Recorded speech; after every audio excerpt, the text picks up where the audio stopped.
प्रभु राम देव भगवान अल्लाह खुदा ईश आदि नाम एक ही शक्ति के हैं।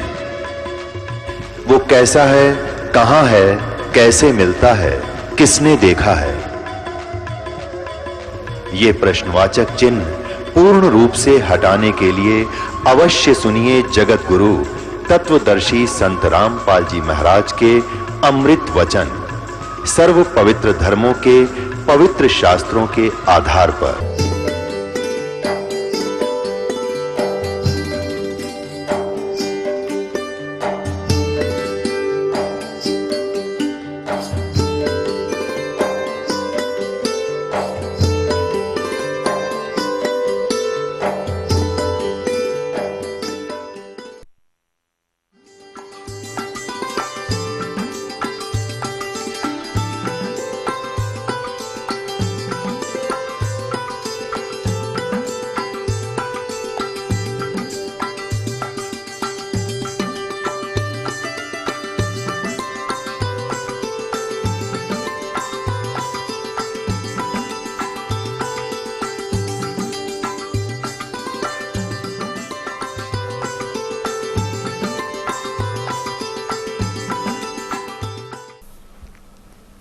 बोलो सतगुरुदेव की जय। बंदी छोड़ कबीर परमेश्वर जी की जय। बंदी छोड़ गरीबदास जी महाराज जी की जय। स्वामी रामदेवानंद जी गुरु महाराज जी की जय।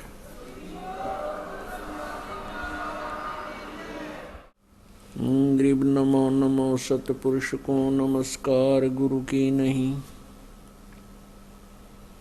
सुर नर मुनि जन साधुआं संतों सर्वसदी नहीं।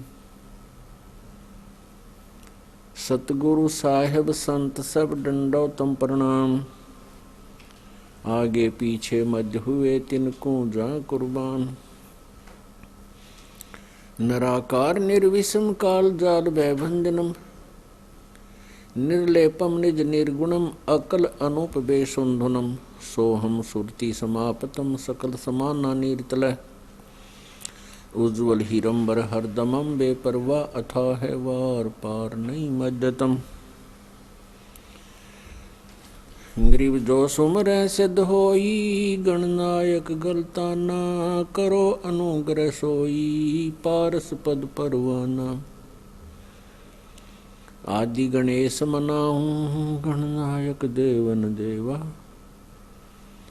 चरण कमल लो लाऊं आदंत करूं सेवा। परम शक्ति संगीतम रिद्धि सिद्धि दाता सोई। अवगत गुण अतीतम सत्य पुरुष निर्मोही। जगदम्बा जगदीशम मंगल रूप मुरारी। तन मन अर्पों शीसम भक्ति मुक्ति भंडारी। सुर नर मुनि जन ध्यावें ब्रह्मा विष्णु महेशा। शेष सहस मुख गावें पूजें आदि गणेशा। इंद्र कुबेर सरीखा वरुण धर्म राय ध्यावें। समर्थ जीवन जी का मन इच्छा फल पावें। 33 कोटि आधारा ध्यावें शेष 88। उतर बहु जल पारा कट है यम की फांसी। 33 कोटि आधारा ध्यावें शेष 88। उतर बहु जल पारा कट है यम की फांसी। कर जोरूं विनती करूं धरूं चरण पर शीसे। गुरु जी राम देवानंद जी महाराज ने दियो नाम बख्शीश। कोटि कोटि सिजदा करूं कोटि कोटि प्रणाम। चरण कमल में राखियो मैं बांधी जाम गुलाम। कुत्ता हूँ गुरुदेव का रामपाल दास का नाम। गले प्रेम की रसरी, जाखें चो जाऊं। तो करो तो बावड़ू, दूर दूर करो तो जाऊं। ज्यों राखो त्यों ही रहूं, जो देवो सो खाऊं। जय इब के सतगुरु मिलन, सब दुख आँखों रोए। चरणों ऊपर शीस धरूं, कहूँ जो कहनी होए। कबीर साईं मिल लेंगे, पूछेंगे कुशलात। आदि अंत की सब कहूँ, अपने दिल की बातें। गुरु जी तुम ना भूलियो, चाहे लाख लोग मिल जाएं। हमसे तुमको बहुत है, तुमसे हमको नहीं। तुमरे विसारे क्या बने, मैं किसकी शरण में जाऊं। शिव बिरंच मुनि नारदा, इनके हृदय ना समाऊं। अवगुण किए तो बहुत किए, करत न मानी हारे। बावे बंदा बख्श दियो, बावे गर्दन उतार। अवगुण मेरे बाप जी, बख्शो गरीब नवाज। जो मैं पूत कपूत हूँ, बहुर पिता को लाज। मैं अपराधी जन्म का, नकसिक बरे विकारे। तुम दाता दुख भंजना, मेरी करो संभार। सूरत करो मम साइया, हम हैं भवजल माही। आप ही बह जावांगे, जो तुम न पकड़ोगे बाँ। हे बंदी छोड़ दयाल जी, तुम तक हमारी दौड़े। जैसे कागज जहाज का, अब सूझत और न ठोरे।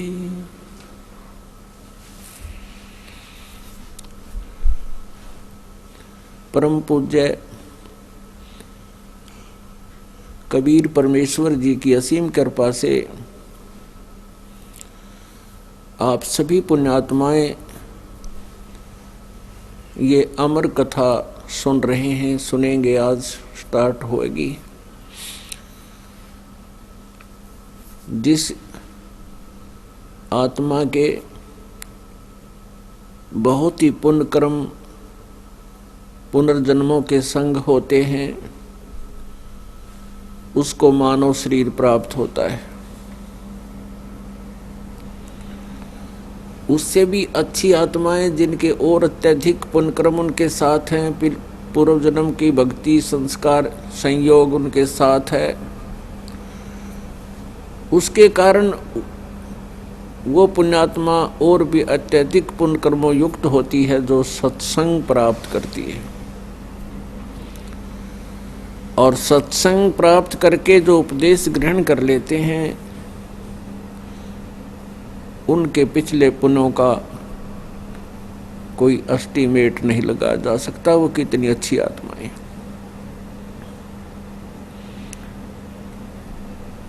उन पुण्यात्माओं में से आप हो जो यहाँ परमात्मा की अमर कथा सुनने के लिए उपस्थित हुए।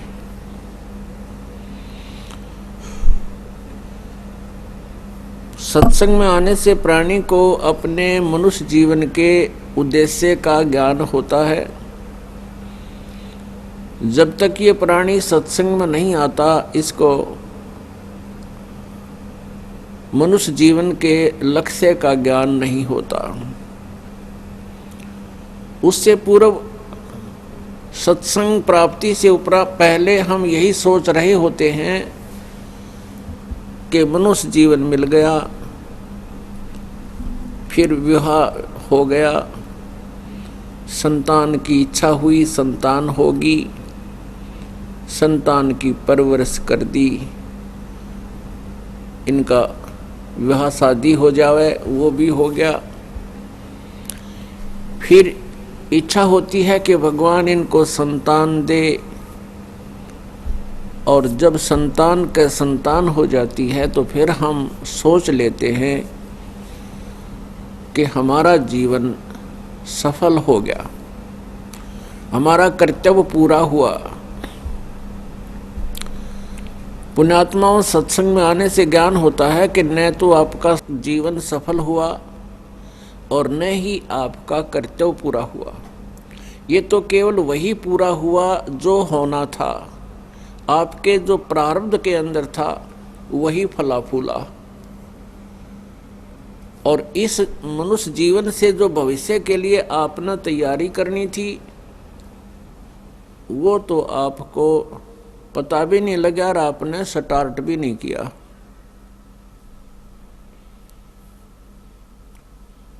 तो पुण्यात्माओं, परमेश्वर स्वयं आते हैं इस तत्व ज्ञान यानी अमर कथा अपनी जानकारी स्वयं देने के लिए, क्योंकि परमात्मा अमर है। केवल एक परमात्मा ही अमर है और सभी जीव आत्माएं जो यहाँ 21 ब्रह्मांड में हैं ये नाशवान हैं। जब तक ये जीव आत्मा है तब तक इनका जन्म और मृत्यु होता है, और जब ये हंस आत्मा हो जाती हैं फिर इनका जन्म मृत्यु नहीं होता, सतलोक में निवास स्थान, स्थायी स्थान मिल जाता है। तो परमेश्वर स्वयं आते हैं अपनी यथार्थ कथा को बताने के लिए। वो परमेश्वर कौन है, कैसा है, कहाँ रहता है, उसका वास्तविक नाम क्या है, उस परमेश्वर के उस परम धाम में जाने की विधि कौन सी है, जहां जाने के बाद फिर मृत्यु और जन्म कभी नहीं होता, अर्थात पूर्ण मोक्ष प्राप्त होता है। यह जानकारी सत्संग से उपलब्ध होती है। पुण्यात्माओं, इस पृथ्वी पर 21 ब्रह्मांड में यदि कहीं सत्संग है तो यहाँ बरवाला आश्रम में है। इसके अतिरिक्त कहीं पर भी सत्संग नहीं है। वो केवल लोकवेद सुनाकर श्रद्धालुओं का जीवन व्यर्थ कर रहे हैं। ये बातें प्रथम बार जो व्यक्ति सुनता है उसको ऐसा लगता है जैसे ये संत, ये दास अभिमान कर रहा है।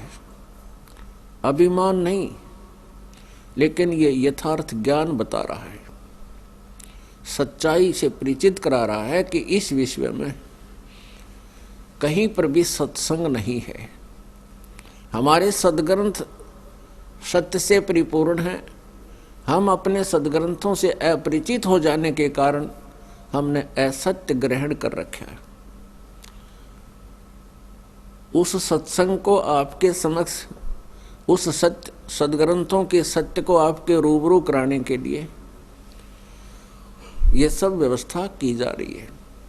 यदि हमने अपने सदग्रंथों को ठीक से जाना होता तो ये अज्ञान नहीं होता पृथ्वी पर। प्रत्येक धर्म के सदग्रंथ सही ज्ञान दे रहे हैं, लेकिन हमारे जो गुरुवर थे, जो आध्यात्मिक ज्ञान से अपरिचित थे, वो हमें सदग्रंथों की सच्चाई नहीं बता सके, जिस कारण से आज तक हम भटक रहे हैं। श्रीमद् भगवत गीता अध्याय नंबर 18 के श्लोक नंबर 62 में कहा कि अर्जुन, तू सर्वभाव से उस परमेश्वर की शरण में जा जिसकी कृपा से तू परम शांति को और सनातन परम धाम को प्राप्त होगा। इस श्रीमद् भगवत गीता जी के इस 18वें अध्याय के 62वें श्लोक से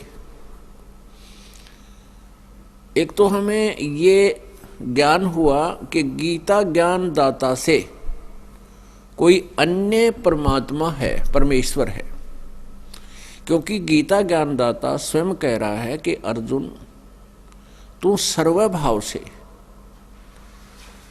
सर्वभाव का अर्थ है कि अन्य किसी भी देव में, भगवान में आस्था ना रख कर एक परमात्मा पूर्ण ब्रह्म परमेश्वर में ही आश्रित होकर उसकी शरण में जा। उसकी कृपा से तो परम शांति को और सनातन परम धाम को प्राप्त होगा। गीता ज्ञान दाता से अन्य कोई परमेश्वर है जिसकी शरण में जाने के लिए गीता ज्ञान दाता स्वयं कह रहा है। और इसमें यह भी स्पष्ट कर दिया कि उसकी शरण से ही आपको परम शांति प्राप्त होगी। और तीसरा यह है कि वो सनातन परम धाम प्राप्त होगा। सनातन यानी शाश्वतम स्थानम, वह स्थान जो कभी विनाश को प्राप्त ना हो, सदा रहे, जिसका कभी अंत ना हो, यानी अमर लोक, जिसे हम सतलोक कहते हैं।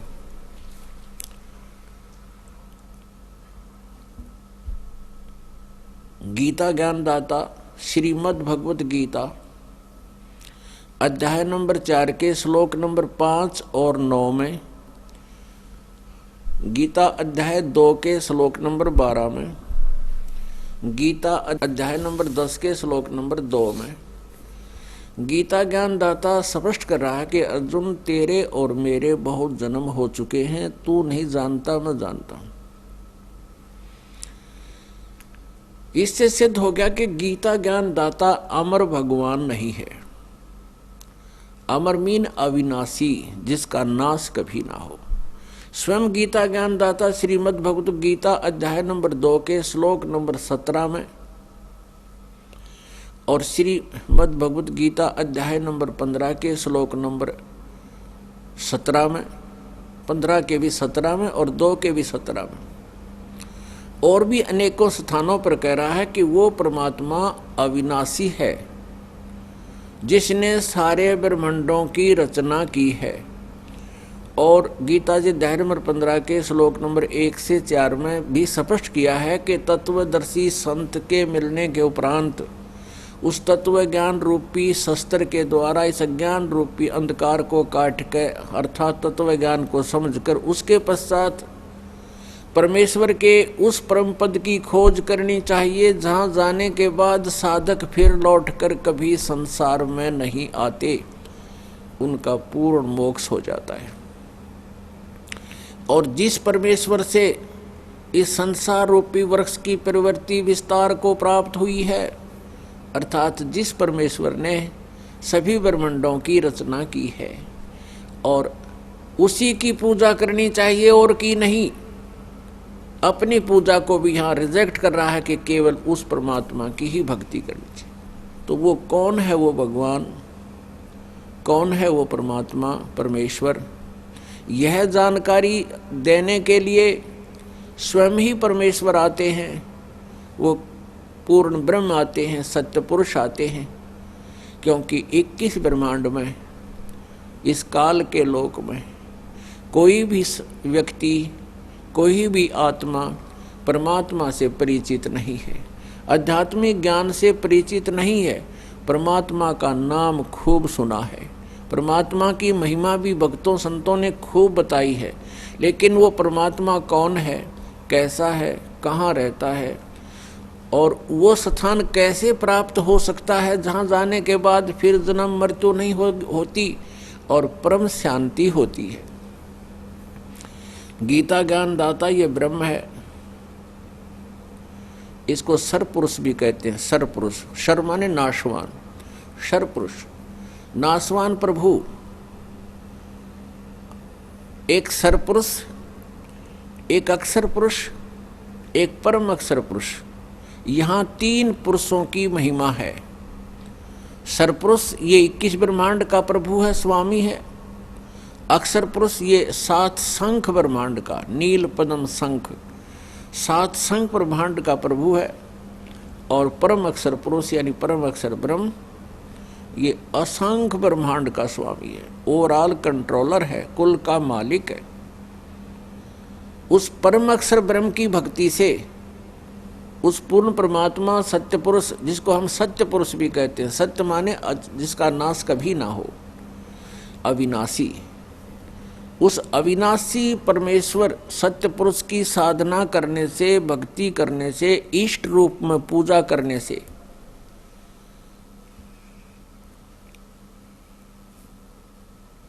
हमारा पूर्ण मोक्ष होगा।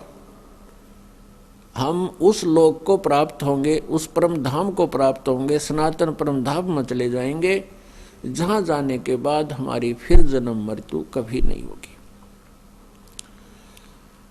सरपुरुष को ब्रह्म बोलते हैं। ब्रह्म अपन आत्माओं, आप सब एजुकेटेड हैं, बुद्धिमान बच्चे हैं। परमात्मा ने आपको पहले शिक्षा दी, इसलिए शिक्षा आपको देना अनिवार्य था कि आप भगवान को पहचान सके।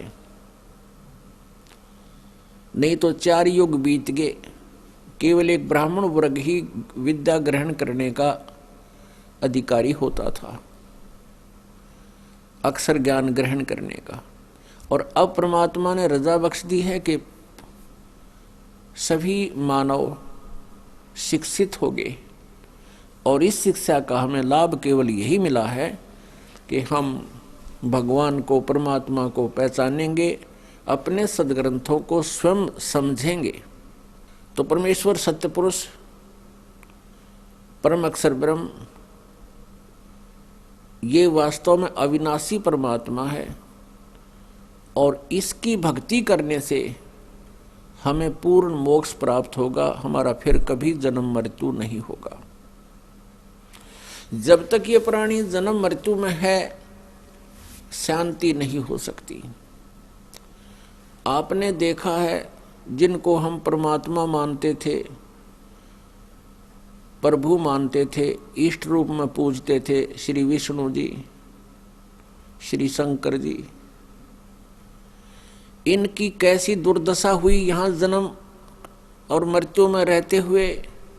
ये भी जन्म मृत्यु में है। और वैसे ये अवतार धार कर आए थे, जैसे श्री राम रूप में, श्री रामचंद्र रूप में राजा दशरथ के घर जन्म हुआ श्री विष्णु जी का।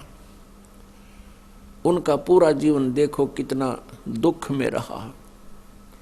बचपन गुजरा, युवा हुए, विवाह हुआ, विवाह होते ही वनवास हुआ, वनवास में पत्नी का अपहरण हुआ, फिर रावण के साथ युद्ध हुआ, करोड़ों व्यक्ति युद्ध में मारे गए। सीता जी की वापसी हुई, कुछ ही वर्षों के बाद सीता जी का निष्कासन स्वयं श्री रामचंद्र जी ने कर दिया, निकाल दिया उनको घर से। आजीवन बच्चे कहीं, पत्नी कहीं, आप कहीं, तो वो जीव सुखी नहीं हो सकता, चाहे बेशक भगवान की संज्ञा में हो। उसके पश्चात श्री कृष्ण रूप में वही विष्णु जी का जन्म हुआ, जेल में जन्म हुआ, मामा शत्रु हो गया, पीछे पड़ा रहा। फिर कभी जरासिंह सेना लेकर आ रहा है, कभी काल्यावन, आखिर में भगवान ने वो मथुरा भी छोड़ना पड़ा। जिस मथुरा को पूजने के लिए ये तत्वज्ञानहीन संत हमें निर्देश देते हैं कि वहाँ भगवान घूमया करते थे, वो पवित्र भूमि होगी है, वहाँ जाने से मोक्ष होगा। भगवान श्री कृष्ण जी तो उस अक्षेत्र को त्याग कर चले गए थे, यदि वो ऐसा क्षेत्र होता, यही मोक्ष संभव था, तो भगवान क्यों जाते उस क्षेत्र को छोड़कर, द्वारका बनाई। और इसीलिए प्रभु ने कृपा की कि उस द्वारका का नाम और निशान मिटा दिया कि कोई फिर यहाँ धक्के खाना ना हो पूजने के लिए। अब द्वारका ना पाई तो मथुरा में ला दिए इन अनजानों ने वहाँ धक्के खाने के लिए। तो कहने का भाव ये है कि तत्वज्ञानहीन प्राणी नीम हकीम होता है, और इन नीम हकीमों ने हमें मिसगाइड कर दिया, भक्ति से दूर कर दिया, भगवान से कोसों दूर कर दिया, और जन्म मृत्यु के रहट में हमें डाल दिया। तो भगवान श्री कृष्ण जी का पूरा जीवन देख लो,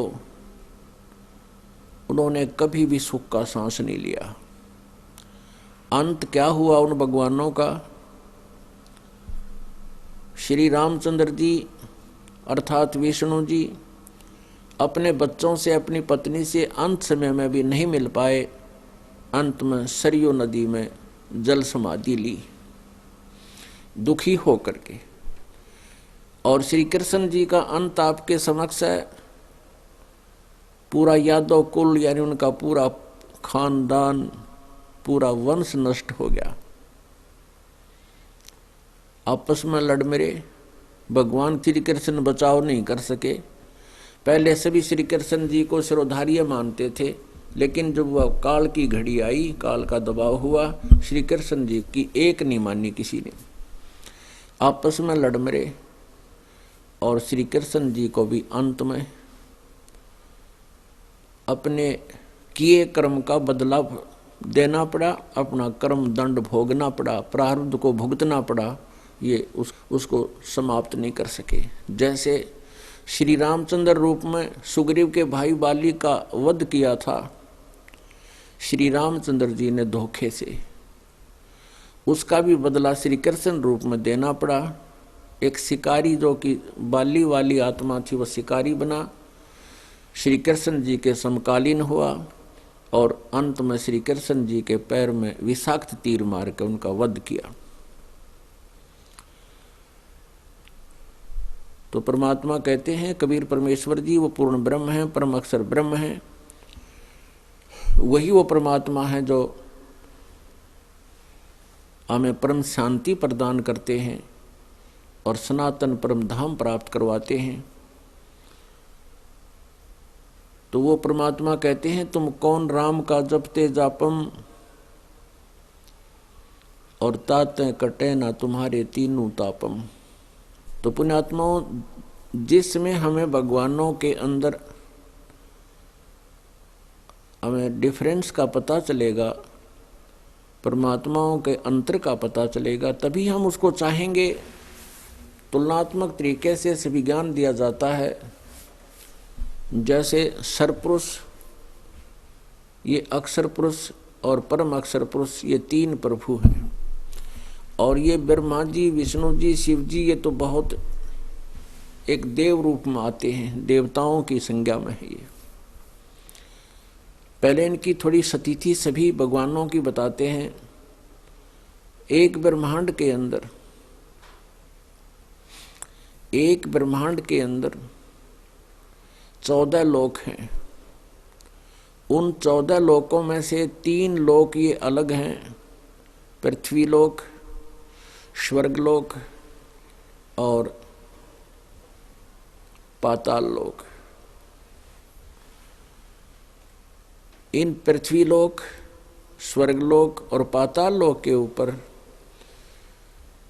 इन तीनों प्रभुओं का, श्री ब्रह्मा जी रजगुण, श्री विष्णु जी सतगुण और श्री शिव जी तमगुण, इन तीनों प्रभुओं का एक एक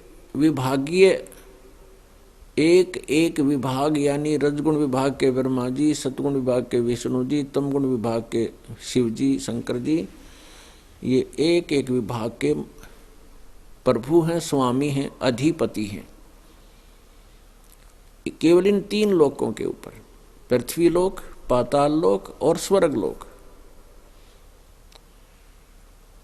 और इनका जो पिता है वो ब्रह्म है, सरपुरुष है।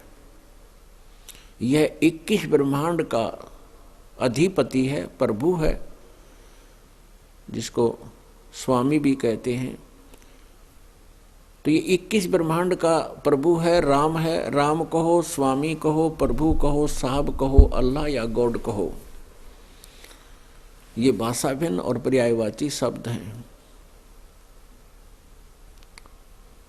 तो सरपुरुष ये 21 ब्रह्मांड का मालिक है। प्रत्येक ब्रह्मांड में इसके जैसे एक ब्रह्मांड में ये जीव है, बाकी खाली पड़े हैं, जिसमें इस ब्रह्मांड के सभी प्राणियों का अंत हो जाएगा, फिर सभी जीवात्माएं दूसरे ब्रह्मांड में चली जाएंगी और अपने संस्कार वश पुनः वहां पर फिर जन्म होगा। ऐसे फिर उस ब्रह्मांड का अंत हो जाएगा, फिर नेक्स्ट में चले जाएंगे, फिर उसका अंत हो जाएगा, फिर नेक्स्ट में चले जाएंगे। तो ये एक ब्रह्मांड पूर्ण रूप से नष्ट हो जाता है, फिर ये नए सिरे से इसका निर्माण होता है।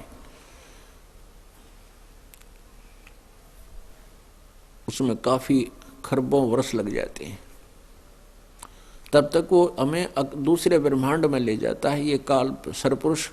तो ऐसे एक ब्रह्मांड में इस सरपुरुष, जो सरपुरुष कहते हैं, जिसको ब्रह्म भी कहते हैं, ये एक ब्रह्मांड में समझो मुख्यमंत्री का रोल करता है। और इसके 3 पुत्र यहां विभागीय मंत्री हैं, और ये विभागीय मंत्री केवल इन 3 लोकों के ऊपर ही इनका अधिपत्य है। बाकी शेष ब्रह्मांड पर इनके पिता यानी ब्रह्म का, सरपुरुष का अधिपत्य है, उसका ओवरऑल कंट्रोल है, इंक्लूडिंग पृथ्वी लोक, ये स्वर्ग लोक और साथ में पाताल लोक, सबके ऊपर। तो कहने का भाव ये है कि अब हमने ये देखना है कि श्री ब्रह्मा जी, श्री विष्णु जी, श्री शिव जी कितने प्रभु हैं, ये कितने राम हैं, कितने मालिक हैं। तभी हम जब भगवानों की स्थिति से, शक्ति से, सामर्थ्य से हम परिचित हो जाएंगे, फिर हम उस परमात्मा को चाहेंगे जिससे हमें सर्व सुख प्राप्त हो। एक साध्य सब सदय, सब साध्य सब जावे, माली सींचे मूल को फिर फले फूले अगाव। श्रीमद् भगवत गीता अध्याय नंबर 2 के श्लोक नंबर 46 में कहा कि अर्जुन, जिस समय बहुत बड़े जलाशय की प्राप्ति के उपरांत छोटे जलाशय में जैसी आस्था प्राणी की रह जाती है, ऐसी स्थिति इस जीव की उस समय बन जाती है जब ये तत्व ज्ञान से परिचित हो जाता है और परम अक्षर ब्रह्म, उस परमेश्वर तत्व ब्रह्म से परिचित हो जाता है, उसकी महिमा से परिचित हो जाता है। फिर उसकी स्थिति ऐसी हो जाती है अन्य देवताओं भगवानों के प्रति जैसे बहुत बड़े जलाशय की प्राप्ति के उपरांत व्यक्ति की आस्था छोटे जलाशय में रह जाती है। ये ज्ञान जो श्रीमद् भगवत गीता जी का ज्ञान उस समय बोला जा रहा था, जिस समय पूरी पृथ्वी पर केवल जलाशयों पर आधारित ही प्राणी हुआ करते थे। नीचे का जल बहुत गहरा होता था, कुएं भी बहुत कम खोदे जाते थे, और एक बड़े सरोवर के आसपास बहुत बड़ी नगरी बस जाती थी, और कई छोटे जलाशय होते थे, उनके आसपास छोटे छोटे कबीले रहते थे झोंपड़ी डालकर। तो उस जलाशय यानी जोहड़ तालाब से ही पीने का जल ग्रहण करते थे, उसी से पशुपालन करते थे। पहले पशुपालन ज़्यादा करते थे और बाकी अन्य से खेती वगैरह कम करते थे, क्योंकि फलदार वृक्ष होते थे और वैसे भी जंगल के अंदर आम जो है कणक उपलब्ध हो जाती थी। तो उसमें पीने के लिए, पशुपालन के लिए थोड़ी बहुत कोई सिंचाई करते, सब्जी वगैरह लगाते, तो भी उस तालाब से ही सिंचाई की व्यवस्था किया करते थे। और वो तालाब कैसा होता था कि जैसे वर्षा के दिनों में वर्षा हुई तो तालाब भर गया, उसमें स्टोर हो गया वाटर, और फिर सारा वर्ष उसी को प्रयोग करके निर्वाह किया करते थे, उनसे जीवन निर्वाह होता था उस पर आश्रित व्यक्तियों का। और यदि 2 वर्ष 1 वर्ष 2 वर्ष वर्षा ना हो तो जलाशय, छोटा जलाशय सूख जाता था, उस पर आश्रित व्यक्ति भी तड़प तड़प कर मर जाते थे, जल उपलब्ध नहीं होता था, यानी वो भी सुरक्षित नहीं थे। और उन व्यक्तियों को फिर बहुत बड़ा जलाशय प्राप्त हो जाता है, बहुत बड़ी झील सरोवर जिसमें 10 वर्ष वर्षा ना हो तो भी जल समाप्त ना हो, और जिनको वो जल सरोवर मिल जावे, वह जल स्रोत मिल जावे, उसके पश्चात उस छोटे तालाब में, उस छोटे जोड़ में अब कैसी आस्था होगी, अंडरस्टूड है। कहने का भाव ये है कि वो छोटे जलाशय का जल बुरा नहीं था, लेकिन सफिशिएंट नहीं था, पर्याप्त नहीं था, उस पर आश्रित रहने से वो सुरक्षित नहीं थे, वो तो काम चलाऊ था। और अब मिल गया बहुत बड़ा जलाशय, 10 वर्ष वर्षा ना हो तो भी जल समाप्त नहीं हो, तो उसकी प्राप्ति के बाद फिर सबकी ऑटोमेटिकली आस्था उस जलाशय में जुड़ जाती है और छोटे जलाशय को त्याग जाते हैं, वहां पहुंच जाते हैं। तो पुण्यात्मा, गीता जी अध्याय नंबर 2 के श्लोक नंबर 46 का ये जो तात्पर्य है, ये अब आपका समझ में आएगा कि जैसे हम श्री ब्रह्मा जी, श्री विष्णु जी, श्री शिव जी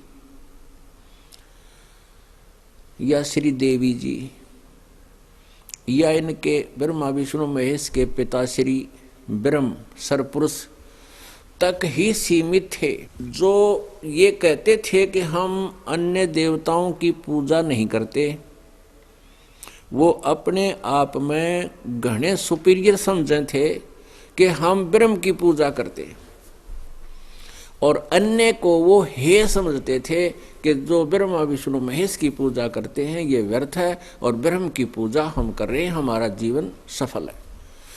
अब पता चलेगा कि ब्रह्म की स्थिति क्या है। और जो ब्रह्म साधना करते थे, ब्रह्म साधना में क्या आता है, 5 यज्ञ करनी होती हैं। एक यज्ञ है धर्म की, दूसरी यज्ञ ध्यान, तीसरी यज्ञ हवन की, चौथी यज्ञ प्रणाम, और 5वीं यज्ञ ज्ञान की, जिसको स्वाध्याय भी कहते हैं, और सत्संग सुनना ये भी ज्ञान यज्ञ है, सत्संग करना भी ज्ञान यज्ञ है। और साथ में ओम नाम का जाप, ये ब्रह्म साधना कहलाती थी। और ब्रह्म साधना करने वाला, ब्रह्म सरपुरुष की साधना भक्ति करने वाला, वो कहाँ जाता है, ब्रह्मलोक में। श्रीमद् देवी भागवत 7वां स्कंध, श्री देवी खुद स्वयं हिमालय राजा को ज्ञान सुना रही है, आध्यात्मिक ज्ञान सुना रही है, और कह रही है कि केवल एक ब्रह्म की पूजा कर, सब पूजाएं त्याग दे, यानी अपनी पूजा को भी मना करती है और कहती है केवल एक ब्रह्म की पूजा कर, उसका ओम नाम है। ओम नाम के जप से तू कहाँ जाएगा, ब्रह्मलोक को प्राप्त होगा, ब्रह्म को प्राप्त होगा, और वो ब्रह्म ऊपर ब्रह्मलोक में रहता है। अब इससे सिद्ध हो गया कि ब्रह्म की साधना करने वाला, ओम नाम का जाप करने वाला ब्रह्मलोक में जाएगा। और गीता जी अध्याय नंबर 8 के श्लोक नंबर 16 में ये स्पष्ट कराया है कि ब्रह्मलोक पर्यंत, ब्रह्मलोक तक जितने भी लोक हैं, जैसे विष्णु जी का लोक है, शिव जी का लोक है, ब्रह्मा जी का लोक है, दुर्गा का लोक है, ब्रह्मलोक है, ये अन्य धर्मराय का लोक है या स्वर्ग लोक है, कहते इन सभी लोकों में गए हुए प्राणी पुनरावर्ती में हैं, अर्थात उनका जन्म और मृत्यु होता है, वो पूर्ण मोक्ष प्राप्त नहीं करते, वो अपने पुण्यों के अक्षीण होने पर उन लोकों से फिर वापस मृत लोक में आते हैं, जन्म मृत्यु को प्राप्त होते हैं। तो इससे सिद्ध हुआ कि श्री ब्रह्मा जी, श्री विष्णु जी, श्री शिव जी और ब्रह्म और दुर्गा, यहां तक कि ब्रह्म माने सरपुरुष कहो, इसको सरपुरुष भी कहते हैं, सरब्रह्म भी कहते हैं, और केवल इसको ब्रह्म भी बोल देते हैं।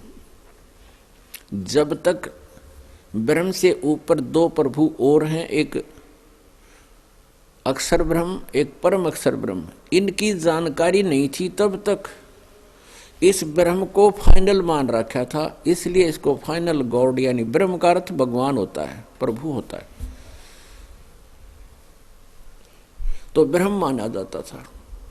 अब जैसे किसी कार्यालय में कोई नौकरी करते हैं तो उन कर्मचारी और अधिकारियों के लिए उनका जो बॉस होता है,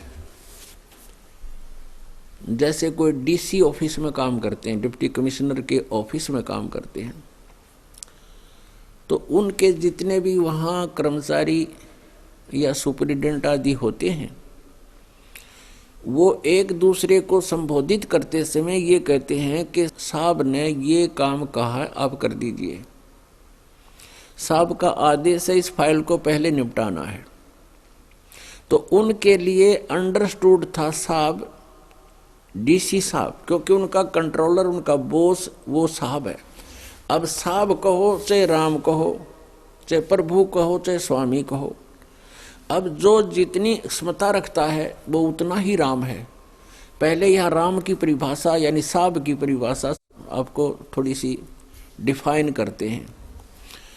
जैसे एक तहसीलदार भी साहब कहलाता है, और एक जो है एसडीएम भी साहब कहलाता है, और डिप्टी कमिश्नर भी साहब कहलाता है, और कमिश्नर भी साहब कहलाता है, मंत्री भी साहब कहा जाता है, मुख्यमंत्री को भी साहब कहते हैं, और प्रधानमंत्री को भी साहब कहते हैं, और राष्ट्रपति जी को भी साहब कहते हैं। अब इन साहबों में बहुत अंतर है, प्रत्येक की क्षमता में, इनकी शक्ति में अंतर होता चला जाता है, लेकिन अपने क्षेत्र में ये सभी साहब प्रसिद्ध हो जाते हैं। जैसे डीसी ऑफिस में, डीसी के अंतर्गत जितने भी अधिकारी कर्मचारी हैं वो स्पष्ट एक ही बात बोलते हैं, साहब ने ऐसा बोला, उनके लिए अंडरस्टूड है ये साहब। कौन? डीसी साहब।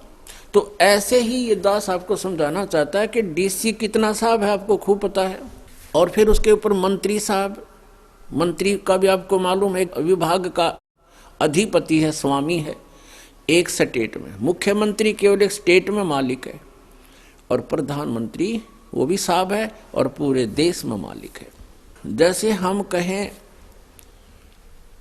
कोई मंत्री साहब कहता है, मंत्री साहब, जैसे मंत्री के कार्यालय में जितने भी अधिकारी कर्मचारी आईएएस पीएस जो भी आते हैं वो सभी कहते हैं, वहाँ जो उनके सेक्रेटरीट में ऑफिस होता है वो कहते हैं साहब ने ऐसे आदेश दिया, तो उनके लिए उनका साहब वो मंत्री है जिसके अंतर्गत वो कार्य कर रहे हैं। तो मंत्री जो है फाइनल साहब नहीं है।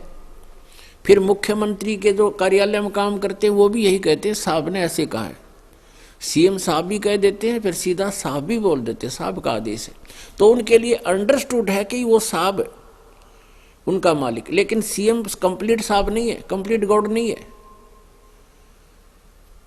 तो ऐसे समझो, जहां हम ब्रह्म कहते थे, हम एक ब्रह्मांड में रह रहे हैं, और यहाँ का ये सुप्रीम है, सुप्रीमो है, इसलिए ये ब्रह्म प्रसिद्ध हो गया।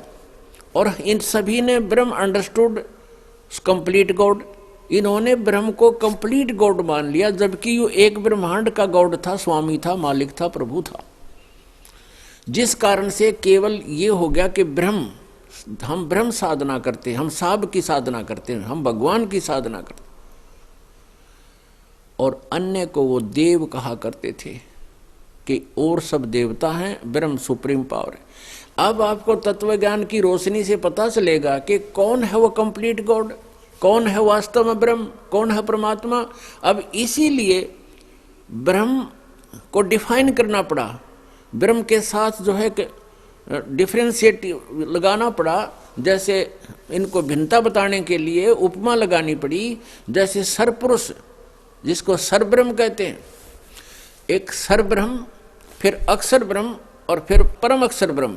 अब इस ब्रह्म को अच्छी तरह समझने के लिए कि कौन है वो ब्रह्म, एक तो सरब्रह्म, ब्रह्म माने भगवान, नासवान भगवान कौन, सरपुरुष कहो चाहे सरब्रह्म को, पुरुष कहो, भगवान कहो, ब्रह्म कहो, राम कहो, गॉड अल्लाह कहो। तो सरब्रह्म तो 21 ब्रह्मांड का स्वामी, ये ब्रह्म जिसको हम ब्रह्म कहा करते थे, ये सरब्रह्म है वास्तव में। इसको काल भी कहते हैं। गीता जी अध्याय नंबर 11 के श्लोक नंबर 32 में स्वयं कहता, मैं काल हूं अर्जुन, और सबका नाश करने के लिए आया हूं, अपरिवर्त हुआ हूं। तो श्री कृष्ण काल नहीं था। श्री कृष्ण जी ने पहले कभी नहीं कहा अपने आप को काल, और बाद में कभी अपने आप को काल नहीं कहा। ये काल जो है ये गुप्त कार्य करता है, ये इसके कर्म और जन्म अलौकिक हैं।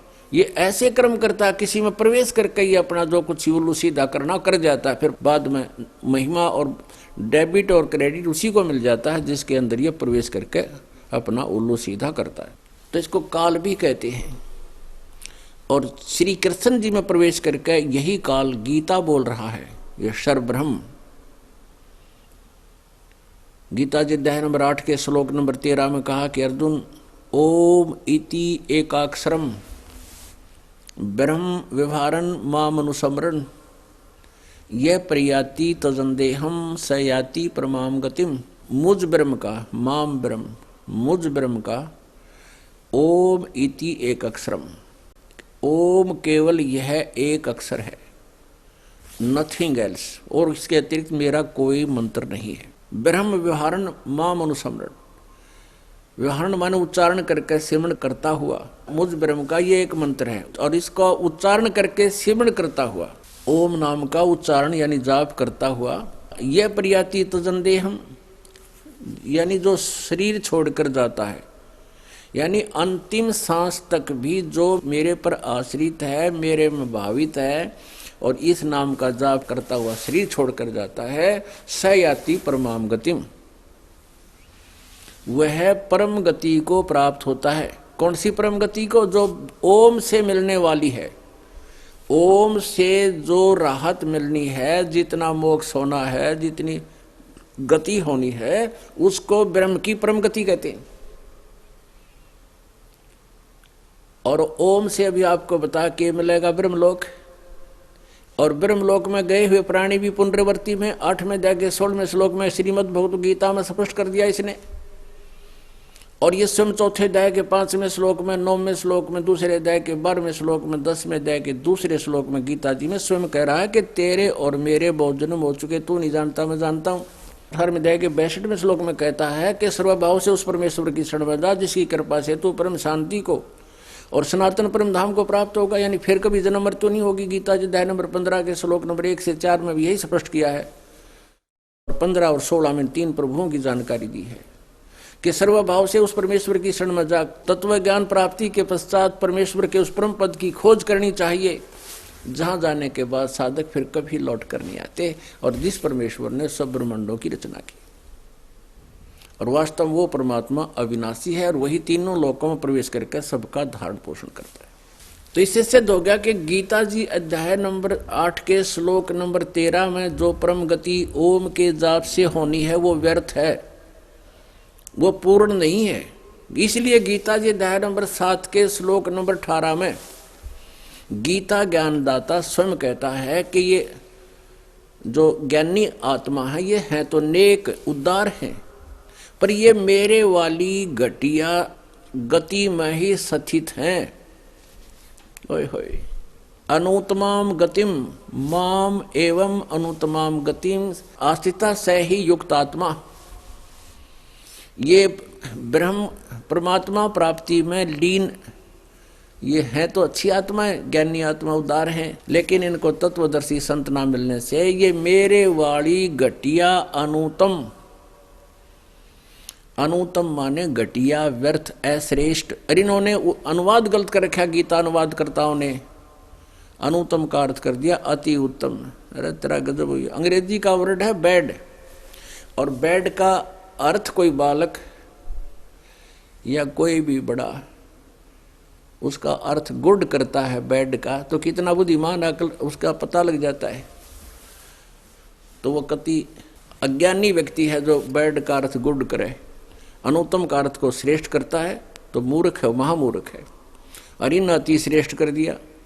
तो यहाँ ये नहीं समझ सके इस तत्व ज्ञान को, गूढ़ रहस्यों को, जिस कारण से इन व्यक्तियों ने, उन नकली गुरुओं ने पूरे मानव समाज को मिसगाइड कर दिया। और उसका दुष्परिणाम हमें भोगना पड़ रहा है। कोई भूत बन गया, कोई पितर बन गया, और कोई पशु योनियों में भटक रहे हैं। तो यह प्रसंग चल रहा है कि जो ब्रह्म साधना है, सरपुरुष की जो साधना है, जिसको ये सुप्रीम मानते थे, वो व्यर्थ है। इति सिद्धम। अब हम लेते हैं अक्षर पुरुष। सरपुरुष तो ये ब्रह्म है। अक्षर पुरुष गीता जी अध्याय नंबर 15 के श्लोक नंबर 16 और 17 में 3 प्रभुओं का बिल्कुल निर्णायक ज्ञान दिया है। सरपुरुष, अक्षर पुरुष, ये तो 16वें श्लोक में बता दी 15वें अध्याय के सरपुरुष और अक्षर पुरुष और इनके अंतर्गत जितने भी प्राणी हैं ये सभी नाशवान हैं। ये भगवान भी नाशवान है और इनके अंतर्गत जितने प्राणी, इनका भी जन्म और मृत्यु होता है। आत्मा किसी के मरती नहीं, वो तो अलग बात है। वो तो कुत्ते की बिना मरती, गधे की बिना मरती, भगवान का जिक्र के है।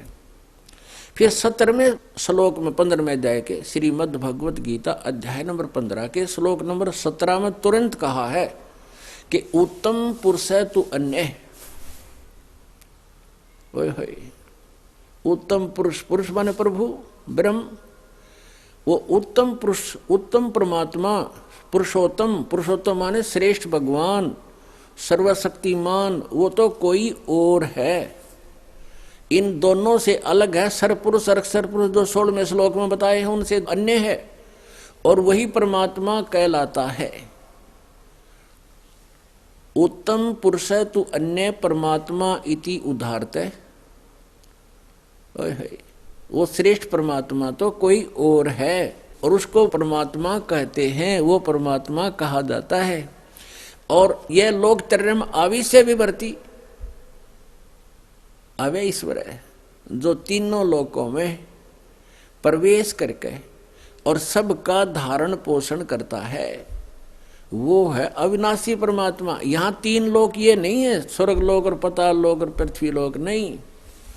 यहाँ 3 लोक हैं, सतलोक यानी पूर्ण परमात्मा का जो अधिपति, और फिर अक्षर पुरुष, और फिर ये सरपुरुष, इनके लोक और इंक्लूडिंग परमात्मा का लोक, इन सभी का धारण पोषण करने वाला भी वो पूर्ण परमात्मा ही है।